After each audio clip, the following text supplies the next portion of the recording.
네, 오늘 또 우리 주님께서 우리에게 풍성한 은혜 내리실 줄 믿습니다. 우리 좌우 옆에 계신 분들과 한번 이 기쁨을 같이 나눠볼까요?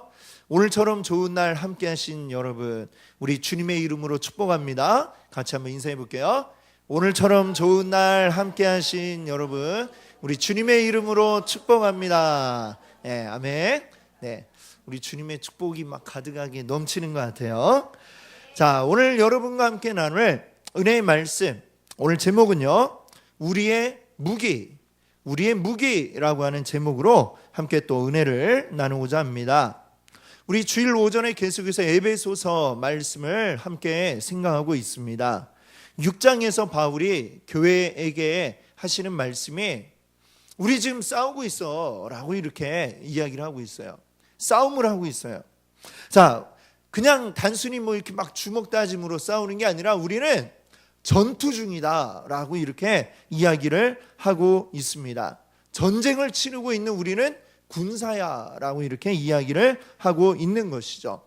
물론 우리의 싸움은 몸으로 또 눈에 보이는 무기를 들고 싸우는 그런 싸움이 아니라 우리의 싸움은 영적인 싸움입니다. 눈에 보이지 않는 영적 싸움을 하고 있어요. 하지만 이 세상의 군인들이 어떻게 전쟁터에 나서겠습니까? 모든 장비를 싹 다 갖추고 그러고 전쟁터에 나가죠. 그거와 마찬가지로 우리 영적인 싸움, 비록 우리 눈에 보이지 않는 싸움을 하고 있지만 싸움을 하는 우리들도 역시 영의 장비들을 갖추어야 된다라고 바울은 이야기합니다. 그러면 우리는 무엇을 갖추어야 되느냐? 우리 영에 우리를 보호하며 공격할 수 있는 이 장비들이 무엇이냐? 바로 하나님의 전신갑주라고 이렇게 이야기하고 있습니다. 하나님의 전신갑주 가운데 우리가 쭉 차례대로 살펴보았죠. 어떤 것들이 있었나요? 우리 허리띠는 어떤 허리띠? 진리의 허리띠. 우리 가슴을 보호하는 이 마치 방탄복과도 같은 이건 무엇이 있습니까? 의의 호심경. 그리고 우리 신발은요, 평안의 복음이 준비한 신발을 신어라 그랬고요. 그리고 방패를 들어야 되는데 이 방패는 어떤 방패예요? 믿음의 방패. 그리고 머리를 보호하기 위해서는 또 무엇을 쓰라 했습니까? 구원의 투구. 자, 이런 것들이 있었고요. 오늘 이제 그 하나님의 전신갑주 가운데 마지막 것을 이야기하고 있습니다. 6번째인데요. 자, 오늘 함께 읽었던 에베소서 6장 17절의 뒷부분에 나오는 것이죠. 자, 무엇을 들라고 그랬어요? 성령의 검, 곧 하나님의 말씀을 가지라 라고 했습니다. 자, 우리 그동안 이제 전신갑주 이야기하면서 이때에 바울이 보았던 로마 군인들이 갖추고 있던 장비들을 우리가 하나씩 보았는데요. 이때의 로마 군인들도 역시 검을 가지고 있었습니다. 어떤 검을 가지고 있었느냐 하면은 글라디우스라고 부르는 이런 검이에요. 자, 이렇게 보시면은 손잡이 길이와 이렇게 비교를 해보면 이 검이 그렇게 길지 않구나라는 것을 이제 짐작을 할 수 있을 것 같습니다. 짧은 길이를 가지고 있는 단검의 종류죠. 양쪽에 이제 날이 있고 짧은 길이를 가지고 있어가지고 주로 어떤 상황에 이 검을 사용을 하느냐면 이제 적이 조금 거리가 있을 때는 창을 가지고 적들을 이제 찌르는 그런 일을 합니다. 아주 멀리 있을 땐 창을 던지고 가까이 있을 땐 방패로 맞고 방패 틈으로 창을 이제 찌르고 그러다가 그것도 안 돼서 완전히 적하고 맞붙게 되는 막 뒤엉킨 이런 상황에 있을 때에 사용하는 무기가 바로 이 짧은 길이를 가진 글라디우스라고 하는 단검이죠. 이것을 들고 싸우는데 우리가 보기엔 뭐 별거 없어 보이는 것 같지만 사실은 로마 제국의 그 넓은 영토를 차지하는데 가장 중요한 역할을 했던 게 바로 이 글라디우스다라고 이렇게 이야기하기도 할 정도로 중요한 무기였던 것이죠. 자, 그동안 우리가 하나님의 전신갑주를 이야기할 때에 우리가 다루었던 것들은 다 어떤 종류의 장비들이었냐면 우리 몸을 보호하기 위한, 우리를 방어하는 데 사용되는 그런 장비들이었습니다. 뭐 의의 호심경, 또 머리의 투구, 방패, 이런 것들 다 뭔가 우리를 보호하기 위한, 내 몸을 보호하기 위한 장비였죠. 자, 그러나 우리가 모든 싸움이 그렇듯이 방어를 완벽하게 잘한다고 해서 이길 수 있는 게 아닙니다. 그래서 그런 말이 있잖아요. 최선의 방어는 바로 공격이다, 이런 말이 있죠. 제가 이제 요즘에 응원하는 야구 팀이 있습니다. 인천을 연고지로 둔 야구 팀인데, 그 야구 팀에 굉장히 불운의 아이콘과도 같이 불리는 투수가 한 명이 있어요. 외국인 투수인데 공을 잘 던집니다. 투수인데 공을 잘 던져야 되겠죠. 근데 공을 잘 던지는데 맨날 승리를 못해요. 왜 그러느냐? 어떤 날은 이런 적도 있어요. 그 야구가 9회까지 있는데 보통 선발 투수로 나오면 한 6회나 그 정도까지 이제 던지다가 들어갑니다. 너무 잘 던져갖고 8회까지 점수를 내주지 않고 계속해서 이 투수가 던졌어요. 그런데 결국 그날도 졌어요. 얼마나 불운합니까? 내 점수 안 주고 끝까지 버텼는데 마지막에 결국에는 점수를 내줘갖고 지고 말았습니다. 왜 그럴까요? 이 말하자면 투수는 방어하는 사람이죠. 방어를 완벽하게 했어요. 완벽하게 했는데 공격하는 사람들이, 타자들이 점수를 못 내니까 결국에는 내가 완벽하게 던져도 점수를 못 내면 이길 방법이 없는 것이죠. 마찬가지로 모든 싸움이 그래요. 아무리 완벽하게 방어를 해도 방어만 가지고는 싸움을 이길 수가 없는 것입니다. 그 싸움을 이기기 위해서는 공격을 해야 되고, 공격하기 위해서는 무엇이 필요해요? 공격 무기가 필요하다라고 하는 것입니다. 그래서 이 하나님의 전신갑주가 방어 무기만 있는 게 아니라 결국엔 우리가 공격을 해서 적과 싸워서 이겨야 되기 때문에 하나님 우리에게 공격 무기도 주셨어요. 이 공격 무기가 바로 뭐냐? 바로 적을 단숨에 제압할 수 있는 무기, 날카로운 무기, 성령의 검이라고 오늘 말씀이 이야기하고 있습니다. 자, 전신갑주 지금 6가지를 이야기했는데 그 중에 유일한 공격 무기가 들어가 있죠. 어쩌면 이 유일한 무기여서 그런지 모르지만 다른 장비들과는 다르게 이 성령의 검하고 끝나는 게 아니라 뒤에 부연 설명을 한번 더 하고 있습니다. 이 성령의 검, 그 뒤에 뭐라고 되어 있어요? 곧 하나님의 말씀이라라고 이렇게 이야기합니다. 성령의 검, 곧 하나님의 말씀.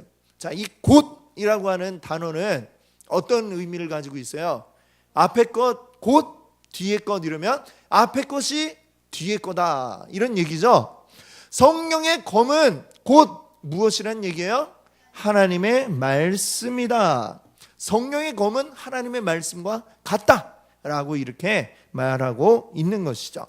자, 이 말을 우리가 이해하기 위해서 이게 과연 어떤 무기인가 우리가 이해하기 위해서 우리는 먼저 성령님이 어떤 분이신가라는 것을 잠깐 생각해 봐야 될 것 같습니다.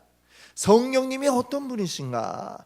여기에 대해서 알려주는 예수님의 말씀이 있습니다. 예수님이 제자들에게 성령님에 대해서 설명하면서 뭐라고 이야기하셨느냐?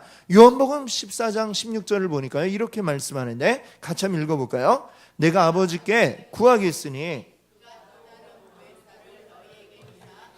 영원토록 너희와 함께 있게 하리니. 아멘.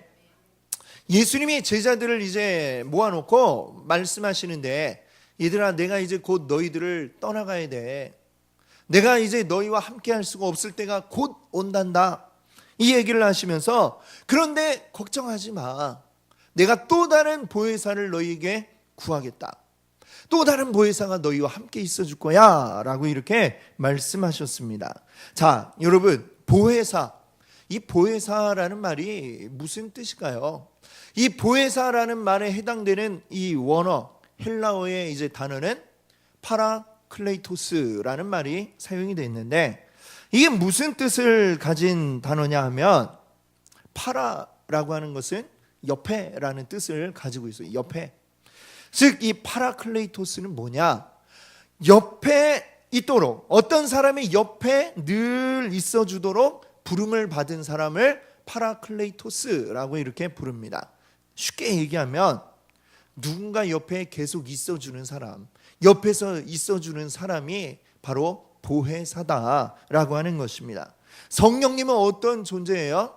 우리 옆에 있어 주려고 오시는 분이 성령님이다라고 하는 것입니다. 그러면 성령님은 왜 우리 옆에 오셔서 우리와 함께 있어 주실까요? 자, 그 부분도 예수님이 또 이렇게 설명을 하셨어요. 14장, 요한복음 14장 26절, 여기 예수님이 이렇게 말씀하세요. 보혜사, 곧 아버지께서 내 이름으로 보내실 성령, 그가 너희에게 모든 것을 가르치고 내가 너희에게 말한 모든 것을 생각나게 하리라. 아멘. 자, 여기서 예수님이 말씀하시죠. 그 보내달라고 부탁할 보혜사가 누구냐? 성령이다 라고 말씀을 하세요. 근데 그 성령님이 이제 우리 옆에 오셔서 무엇을 하실 것이냐? 이 둘째 줄에 보니까 뭐라고 했어요? 너희에게 모든 것을 가르치고 또 내가 너희에게 말한 모든 것을 생각나게 하리라. 성령님이 오셔서 하시는 일이 이겁니다. 모든 것을 가르치는데 모든 걸 가르친다고 그러니까 국어, 영어, 수학 이런 거 가르친다는 얘기일까요? 아니죠. 성령님이 굳이 우리에게 안 가르쳐 주셔도 우리가 학교 가서 배우니까 그거 말고 성령님이 우리에게 가르쳐 주시는 모든 것은 하나님에 대한 모든 것을 알려주겠다라고 하는 것입니다. 하나님에 대한 모든 것을 우리에게 알려주시고 또 예수님이 우리에게 하나님 이런 분이야 라고 말씀하셨던 그 모든 것들이 우리에게 생각이 나도록 성령님은 알려주실 것이다. 예수님이 이렇게 지금 말씀하고 있습니다. 성령님이 우리 옆에서 하시는 일이 그러니까 뭐예요? 늘 하나님에 대해서 알려주고 하나님에 대해서 깨닫게 하시고 하나님에 대해서 확실하게 알 수 있게 계속해서 우리 옆에 붙어서 우리에게 알려주시는 분이 바로 성령님이다 라고 이렇게 말씀하고 있습니다. 자, 그러면 생각을 해봅시다. 성령님은 왜 굳이 우리 옆에서 우리 하나님에 대해 알려주셔야 될까? 성령님이 안 계시면 알 수 없는가? 어떤 것 같으세요? 우리가 하나님을 알 수 있느냐? 사실은 우리가 하나님을 알 수가 없습니다. 그렇기 때문에 성령님이 우리 옆에 붙어가지고 하나님 이런 분이야, 하나님 이런 분이셔, 하나님 이렇게 생각하셔, 이런 것들을 알려주신다라고 하는 것이죠. 본래 우리 사람은 하나님을 알 수 있는 방법이 없습니다. 왜? 하나님과 우리는 완전히 다른 차원의 존재이기 때문에 그렇습니다. 제가 이제 여러 차례 이렇게 이런 비유를 들었지만 개미 아시죠? 개미는 어떻게 다녀요? 바닥에 붙어가지고 바닥을 기어다니는 동물이 바로 개미입니다. 그 좀 약간 이제 더 과장을 해서 생각해 본다면 개미에게는 모든 세상이 어떻게 존재하느냐? 평면으로 존재를 해요. 평면. 이 평면.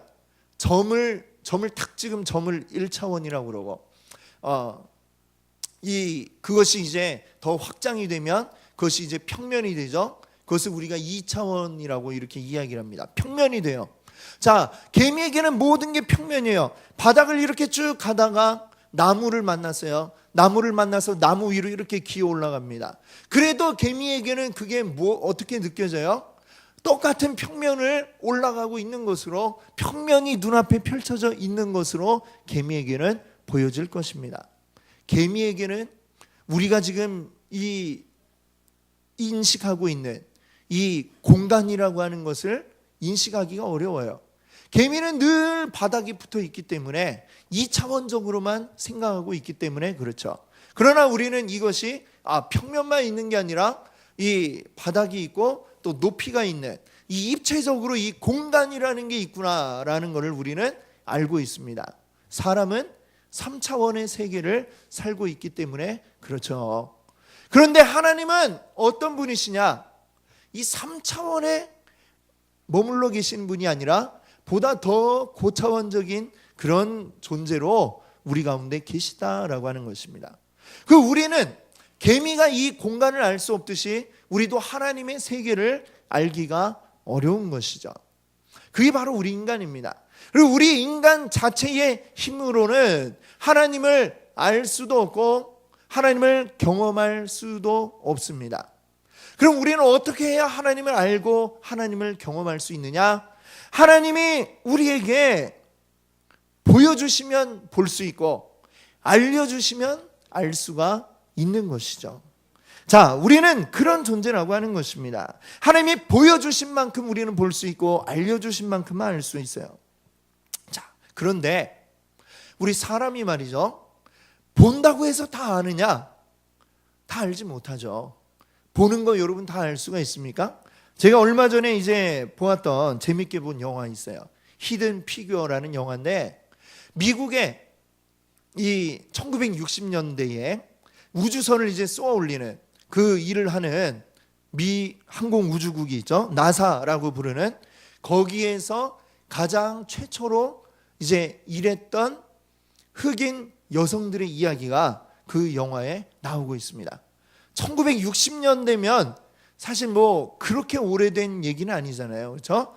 불과 한 5, 60년 전에 이야기인데, 그 우리가 그렇게 자유로운 나라라고 생각하는 미국에서도 그 60년대에는 흑인에 대한 차별이 만연해 있고, 더군다나 그 와중에 여성에 대한 차별도 만연해 있던 시대가 바로 그 시대였어요. 이 흑인 여성들이 공부를 많이 해서 대학에서 굉장한 엄청난 그 흔히 말하는 천재죠. 천재들인데, 그런데도 그 나사에서 이 흑인 여성들이 하는 일은 뭐냐면, 백인 남성 과학자들이 이제 막 계산을 해요. 이런 식이 있어. 막 계산을 하면 그게 맞나 틀리나 검산하는 그 일밖에는 할 수가 없어요. 그 시대는 아직 컴퓨터도 제대로 이제 나오지 않았던 시기이기 때문에 모든 거 이제 손으로 써가지고 식을 쓰고 계산을 하고, 그 다음에 이게 맞나 틀리나 흑인 여성들에게 줘가지고 그걸 검산만 하는, 이 일 외에는 할 수가 없던 이런 시대였습니다. 근데 그 영화에 보니까 재밌는 게, 사무실에 벽 한쪽이 큰 칠판으로 돼 있어요. 이 우주선을 쏘아 올려가지고 그게 무사히 잘 올라갔다가 또 그 우주인이 또 귀환을 해야 되니까, 이게 옛날에 아무도 해본 적이 없는 그 일을 하려고 그러니까 이게 얼마나 복잡한 일이겠습니까? 요즘처럼 컴퓨터가 있는 것도 아니고 이게 사람의 머리로 식을 써가지고 계산을 해야 되니까, 이게 자기들도 이게 맞나 틀리나 안 되니까 이걸 막 써가지고 함께 보고 이게 어디가 맞을까 틀릴까 이걸 공유를 해야 되는데, 이게 종이에다 다 적을 수가 없는 거야. 그러니까 벽에 있는 커다란 칠판에다가, 그 칠판 옆에는 사다리가 있어가지고 사다리 올라가지고 위에서부터 식을 막 써내려갑니다. 칠판 하나 가득하게. 그리고 그걸 이제 같이 보고, 저 부분은 뭐 문제가 있는 것 같은데 뭐 이렇게 얘기를 해요. 근데 그 칠판을 만약에 우리가 보았다고 한번 생각을 해보세요. 잔뜩 알 수 없는 막 수학 공식과 기호들이 난무하는 칠판을 우리가 딱 봤어요. 우리는 그것이 어떻게 보일까요? 그냥 칠판이 있구나, 글씨가 써 있구나, 뭐 이게 도대체 뭘까? 뭐 어떤 그림과 그 칠판과 우리에게는 다를 바가 하나도 없겠죠. 아닙니까? 저만 그런 거 아니죠? 우리가 아마 다 그렇게 될 거예요. 사람이 본다고 해서 보는 것을 다 알 수 있는 게 아니라고 하는 것이죠. 하나님이 우리에게 나는 이런 존재다라는 걸 보여주셔도, 사실은 우리가 보아도 사람의 뇌라고 하는 것은 굉장히 기만적이에요. 우리가 보았다고 생각하는 게 진짜로 본 게 아닐 수도 있고, 나는 진짜로 본 것과 다르게 기억을 할 수 있는 게 우리의 뇌라고 요즘에 뇌과학자들이 이야기를 하지 않습니까? 우리 사람이 하나님을 보아도 진짜 하나님이 어떤 분인지를 정확히 알기가 어렵습니다. 그래서 필요한 게 성령님이라고 하는 거예요. 성령님이 그래서 우리에게 하나님이 보여주시면, 야 하나님 보이지 이건 이런 거야, 이건 이런 거야, 하나님 이런 분이야 라고 하는 걸 우리에게 깨닫게 해주시는 분이 바로 성령님이라고 이야기하고 있는 것입니다. 그 성령님이 없이는 우리는 하나님을 알 수도 없고 깨달을 수도 없고, 알지 못하면 어떻게 믿겠어요? 우리가 하나님 믿을 수 있는데 가장 중요한 역할을 하는 분은 바로 성령님이라고 하는 것입니다. 자, 그러면 하나님은 자신을 어떻게 우리에게 알려주실까요? 성경에 보면 모세와 같은 사람은 하나님을 직접 만나서 이야기를 나누었던 사람이라고 이야기합니다. 출애굽기 33장 11절에 보니까 사람이 자기의 친구와 이야기함 같이 여호와께서는 모세와 대면하여 말씀하시며, 대면한다는 게 뭐예요? 얼굴과 얼굴을 맞대고 이야기했다. 지금 모세와는 그 정도로 가깝게 이야기했다라고 성경은 이야기합니다. 근데 모든 사람이 다 그렇게 하나님과 대면하여 이야기하며 의견을 나누고 친구처럼 지낼 수 있느냐? 그렇지 못해요. 모세는 정말로 아주 특별한 사람이었고, 그렇게 하나님이 우리에게 자신을 보여주시는 경우는 아예 없다고는 할 수 없겠지만 극히 드물다라고 이렇게 말씀드릴 수 있습니다. 그러면 오늘날을 살고 있는 우리들은 어떻게 해서 하나님을 알 수가 있을까요? 그래서 하나님은 우리에게, 하나님은 알 수 있는 객관적인 자료들을 우리에게 준비를 해 주셨습니다. 그게 뭘까요? 성경. 그렇죠. 우리 수준 높은 우리 성도님들 다 알고 계시네요. 하나님을 객관적으로 우리가 정확하게 알 수 있는 분명한 자료가 이 성경 안에 들어가 있습니다. 하나님의 모든 것이 이 안에 들어가 있지는 않지만 어떻게 이 세상보다 더 큰 하나님을 이 한 권 안에 다 담을 수가 있겠어요? 그렇지만 우리가 알아야 될 것, 하나님에 대해서 알아야 될 모든 것은 이 성경 안에 다 들어가 있습니다. 그래서 이 성경을 우리가 보면 하나님이 어떤 분이신지를 알 수 있고, 그 하나님이 나를 어떻게 생각하시는지, 얼마나 사랑하셨는지를 알 수가 있고, 그리고 그것을 통해서 우리가 어떻게 하나님의 백성이 되는지, 이 모든 것이 이 성경 안에 다 들어가 있습니다. 우리가 하나님의 백성이 되고 그것을 누리는 거기에 필요한 모든 정보가 이 성경 안에 들어가 있는 것이죠. 자, 그런데 이렇게 객관적인 자료를 우리에게 주셨는데도 불구하고 우리가 제대로 하나님을 알지 못할 수가 있고요. 그리고 이 말씀을 오해하는 일들도 너무나도 많이 일어나고 있습니다. 요즘에 보면 신천지 교회라고 하는 곳이 있잖아요. 그 폐해에 대해서 여러분들 잘 아시지 않습니까? 거기에 가면 딴 이야기 하는 게 아니라 요한계시록 가지고 성경에 이런 얘기가 있다라면서 성경 이야기를 한다고 그래요, 자기들은. 근데 들어보면 뚱딴지 같은 이야기를 하고 있습니다. 그게 뭐예요? 하나님의 말씀이 객관적으로 우리에게 주어졌지만 그것을 제대로 알지 못하면 그와 같이 오해하고 잘못된 하나님을 생각할 수가 있다는 것이죠. 그 잘못된 길로 가면 그 끝은 어떻게 돼요? 잘못된 종착역에 도착할 수밖에 없는 것입니다. 그래서 하나님은 우리에게 이 객관적인 성경을 우리에게 주셨음에도 불구하고 이것을 제대로 알 수 있고 제대로 깨달을 수 있도록 우리에게 도움을 주기 위한 성령님을 우리에게 보내주셨다는 것입니다. 여러분, 성경을 읽어나갈 때에 여러분 아마 이 자리에 계신 분들은 다 한글을 다 알고 계실 거예요. 그렇죠? 한글로 또 성경이 되어 있잖아요. 한글로 친절하게 번역을 해놨어요. 원래의 그 글은 히브리어 헬라어로 되어 있지만 지금 이렇게 한글로 친절하게 번역을 다 해놨어요. 누구든지 읽으려면 읽을 수 있어요. 우리는 한글을 아니까. 그런데 한글을 다 잘 알고 읽을 수 있는데도 불구하고 어떤 부분은 성경을 읽어나갈 때에 굉장히 잘 모르겠다 싶은 이런 부분도 아마 여러분들 있으셨을 거예요. 이게 우리말로 되어 있고 우리 글인데 도대체 이게 무슨 말이냐, 이해가 되지 않고 알 수 없어가지고 읽다 보면 막 졸리고 눈이 감기고 이런 부분들도 성경 안에 분명히 있었을 것입니다. 이게 도대체 왜 그러지? 왜 우리말인데 한글로 되어 있는데 왜 내가 이걸 이해를 못하지? 읽어도 잘 모르겠는 그 이유가 무엇일까요? 사실 이 성경 하나님의 말씀인데 하나님에 대해서 우리에게 알려주고 있기 때문에 우리가 이것을 이해하기 어려운 부분이 생기는 것입니다. 이 하나님의 말씀 알지 못한다고 해서 또 우리가 안 읽어도 되느냐? 그렇지 않죠. 이 성경을 통해서만 우리가 하나님을 알 수 있으니까 읽어 나가야 됩니다. 이것을 읽어야 되고 그 성경 안에서 우리가 하나님을 만나야 되는데, 그런데 왜 이것을 우리가 이해 못하는 일이 생길까요?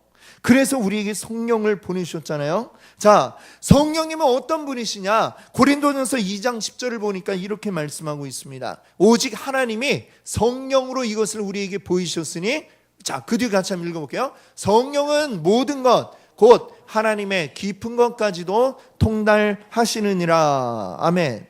성령님은 어떤 분이시냐? 하나님의 깊은 것, 하나님의 모든 것을 다 알고 계신 분이세요. 왜? 사실은 본래 하나님이시니까 성령님이. 자, 그래서 성령님은 하나님의 가장 깊은 것, 하나님의 마음 속까지도 다 알고 계시는 분이시죠.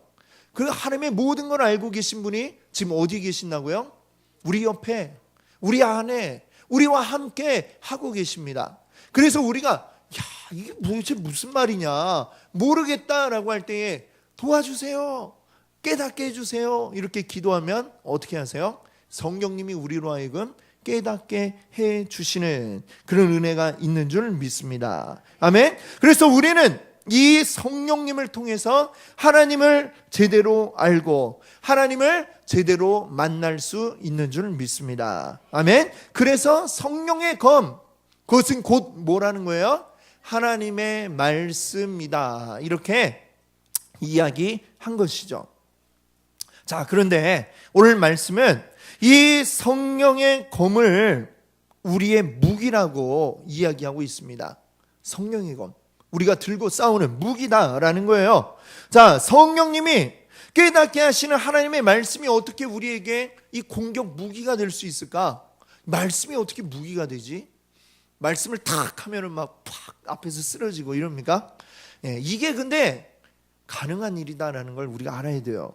자, 이 아주 그 적절한 예가 마태복음 4장에 나오고 있습니다.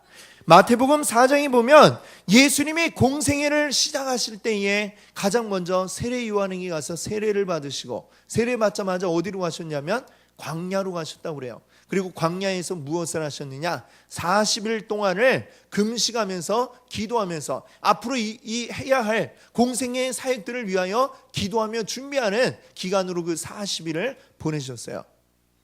여러분, 40일, 무려 한 달하고도 열흘 동안 먹지도 않고 기도만 하시니까 이게 얼마나 대단한 일입니까? 그렇죠? 근데 그때에 사탄이 와가지고 예수님을 유혹하고 공격을 하는 거예요. 예수님이 기도에 실패하도록, 예수님이 이 땅 가운데서 하실 일들을 제대로 하지 못하도록 미리 시작하기 전에 손을 쓰려고 이 사탄이 나타나가지고 유혹을 합니다. 뭐라고 유혹을 해요? 야, 40일을 금식하니까 얼마나 배가 고프겠어요. 예수님도 우리와 같은 몸을 가진 분인데, 여러분 지금 또 배고픈 분들 계시죠?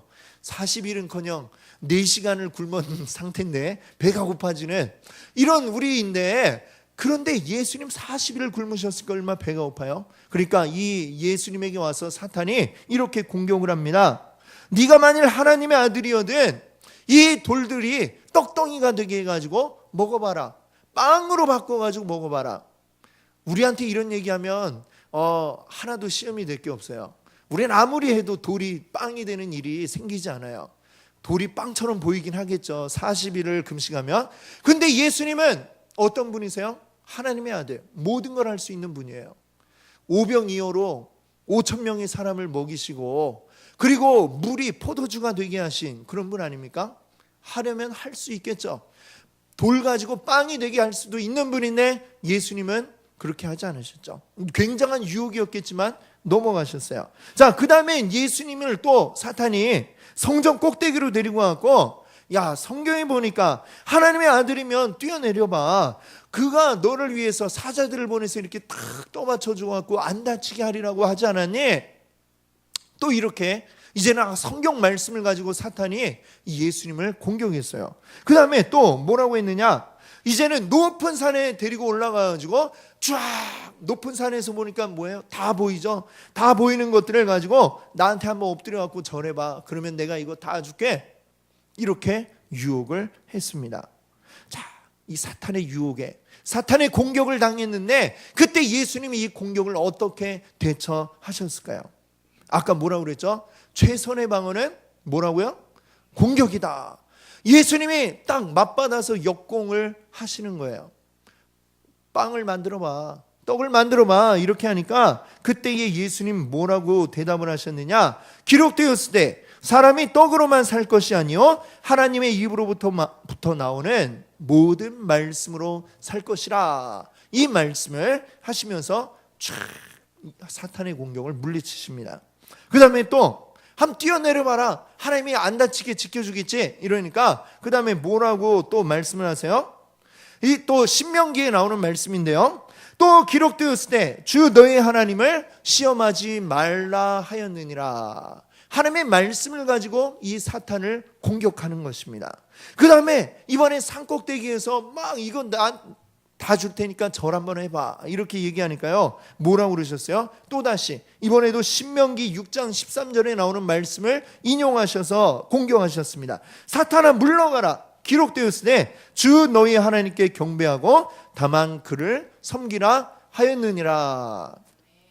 예수님은 야 저리 가 힘들어 죽겠는데, 안 그래도 배고파 죽겠는데 저리 가, 그냥 이렇게 하는 게 아니라 사탄을 공격하시는데 어떻게 공격하시느냐?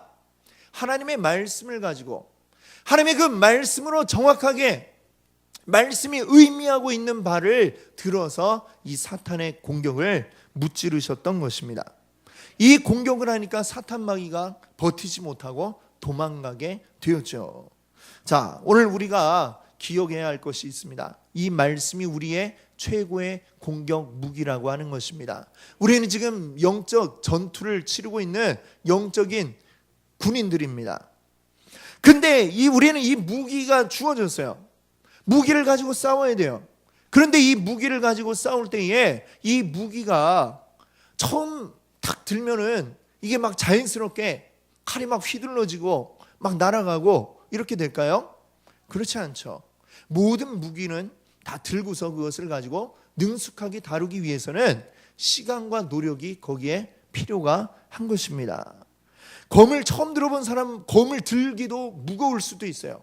근데 자꾸 들고 휘두르고 하면서 팔이 이 무게를 감당할 수 있는 힘이 생기고 그것을 자연스럽게 내 몸처럼 휘두를 수 있는 기술이 생겨나게 되겠죠.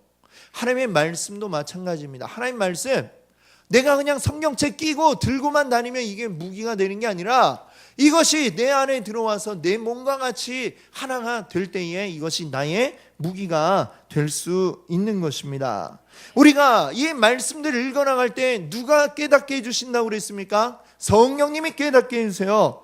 우리가 성령을 의지해서 하나님의 말씀을 우리 눈으로 읽고 또 우리 귀로 말씀을 듣고 그리고 우리 머리로는 말씀을 외우고 우리 마음으로는 말씀을 묵상하고 그리고 우리의 손과 발로는 말씀을 실천해야 됩니다.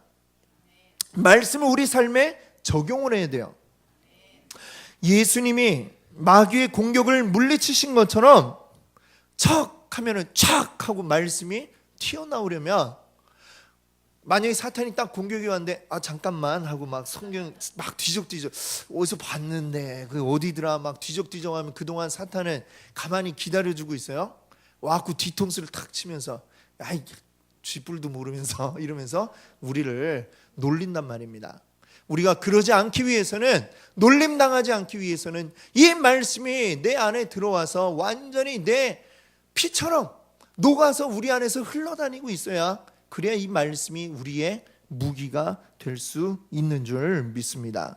아멘? 여러분, 그렇게 되기 위해선 이 말씀을 우리가 많이 읽고 듣고 묵상하고 이런 일들이 되어야 하겠죠. 여러분, 성경 말씀 읽으라는 게 굉장히 막 부담스럽고 그렇게 느껴지시나요? 한번 바꿔서 한번 우리 생각해 봅시다. 여러분, 로또를 딱 사면 뭘 주죠? 그 영수증 주잖아요. 그렇죠? 거기 내 번호가 탁탁탁 찍혀 있습니다. 그럼 당첨되기 전에도 몇 번을 막 꺼내갖고 보잖아요. 이번에 될 거야 이러면서. 근데 진짜로 만약에 됐다고 하면 생각을 해보세요. 1등이 됐어요. 봤더니 1등이야. 번호가 똑같아.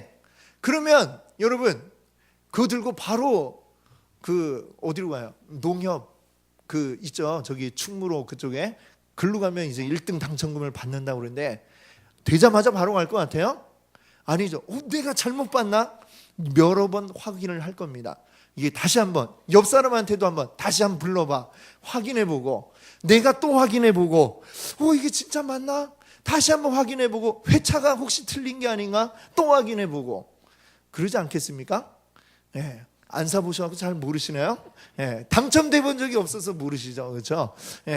근데 아마 진짜 당첨되면 보고 또 보고 아마 계속해서 확인해보고 이야 진짜 맞구나 진짜 맞구나 주머니에 넣었다 또 꺼내보고 지갑에 넣었다 또 꺼내보고 이게 그냥 마르고 닳도록 아마 우리는 당첨금 타러 가기 전에도 쉴 새 없이 아마 들여다 볼 것입니다. 그게 우리 정상적인 우리의 마음 상태잖아요, 그렇죠? 근데 여러분 로또 당첨돼 봐야 요새는 하도 많이 당첨이 돼갖고 한 몇 억? 뭐 이 정도밖에 못 타요. 몇 억도 없지만 그럼에도 불구하고 얼마 되지도 않는 우리 몇 억에도 그냥 막 보고 또 보고 아마 이럴 텐데 여러분 이 성경에는 뭐가 적혀 있다고 그랬어요? 우리가 하나님의 아들 된 것, 하나님이 우리의 아버지 되신 것, 그래서 우리가 그 하나님의 상속자가 되어서 우리 아버지의 것이 다 우리의 것이 되었다라는 사실이 바로 이 성경 안에 적혀 있다는 것입니다. 이 세상의 주인이신 하나님이 우리 아버지가 되셨고 그 아버지의 것을 우리가 상속받았다라고 여기에 적혀 있는데 그간 몇 억하고 이게 비교가 됩니까? 안 되죠. 훨씬 더 많은 게 이 안에 들어가 있잖아요. 그 증거가 여기에 있어요. 그러면 당연히 우리가 이거 보고 또 보고 확인을 해야 되겠죠. 확인하고 싶으시죠? 아멘? 그래서 여러분 이 말씀을 읽으라는 겁니다. 여기에 그 증거가 적혀 있다니까요. 내가 하나님의 아들이 됐고 하나님의 딸이 되었고 하나님의 자녀가 되었고 우리는 그래서 하나님의 상속자야라는 너무나 놀라운 이야기가 이 안에 적혀 있습니다. 이 기쁨을 자꾸 보고 확인하면서 그 기쁨을 계속 누리시는 여러분 되시기 바랍니다. 아멘. 주님의 말씀 안에 적혀있는 나의 이야기를 이 안에서 여러분들 확인하시기 바랍니다. 그리고 그 말씀을 깨닫게 해주시는 우리 성령님을 의지해서 이 말씀 가지고 사탄의 공격을 물리치고 사탄을 이기시는 여러분들 되시기 바랍니다. 아멘. 함께 기도하겠습니다.